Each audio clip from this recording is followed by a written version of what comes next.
So we may not have got a white Christmas, but we could be getting a white January because temperatures are set to plunge to as low as -7 in some parts of Ireland tonight, with snow forecast in some areas. So how bad is this all going to be? At least while we look out the window in our panic, it's going to look pretty. Alan O'Reilly is from Carlow Weather and joins me on the line now. Hello, Alan. Hi Claire, how are you doing? I'm good. So tell us, do we need to start getting the sleds and the skis out? I'm not so sure about that. We won't be turning into winter sports just yet, but certainly it is going to be very cold. It's already obviously very cold, but staying cold and very cold tonight. And actually, it'll be coldest in the west and the north, which would be a little bit unusual. And that's where you could locally see temperatures get down to -6 or even -7 degrees. But many areas of the west and northwest, away from the coast, will get down to -5. And then other parts of the country will be below zero. You know, most places really. It's just some showers coming in off the east coast will keep temperatures a little bit higher. But some of those showers fell as sleet and snow and high ground, especially in Wicklow overnight. And they do have some white stuff to be looking out at this morning. What's probably going to bring more snow to kind of more low-lying levels is a band of rain that's going to move in tomorrow night.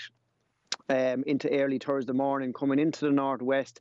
It's a band of rain that will turn to snow as it meets that cold air. Now, it will die out kind of fairly quickly as it starts to cross the country, but it will fall as snow, especially in the northwest and in the midlands. So, you know, you will have many people in the northwest and the midlands waking up to a dusting or maybe even a little bit more, a couple of centimetres possibly, of snow on Thursday morning.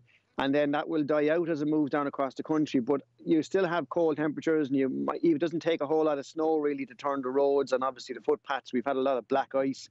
So conditions on Thursday morning could be very challenging for many parts of the country. Yeah, so maybe it's just as well we're staying at home at the moment, because it is extremely dangerous when the roads get icy. It is, yeah, and even locally, I mean, there was quite a few accidents I know in my area yesterday morning, and unfortunately I've heard reports of people slipping and breaking bones, and obviously, you know, everyone's trying to stay out of hospital at the moment unless you really need to be there, so slipping on a footpath and breaking a bone is not ideal any time of the year or any time, but during a pandemic it certainly isn't. And it is going to stay cold again on Thursday night, more frost, again on Friday night, again on Saturday night. I suppose if people don't like the cold and they're looking for a bit of a good news story today at lunchtime, it's going to get a little bit less cold from Sunday. So temperatures are going to slowly start to creep back up towards average, back up to 8 or maybe 9 degrees by Sunday and into Monday. The only problem is as the temperatures begin to rise, you'll also then increase the chances of some rain from the west. But it does look like the cold snap will take a break. But then there's lots of talk now of a sudden stratospheric warming event, which looks like it's going to actually be technically reached today, which is when the temperatures high above in the stratosphere, above the North Pole, rapidly increase the temperatures.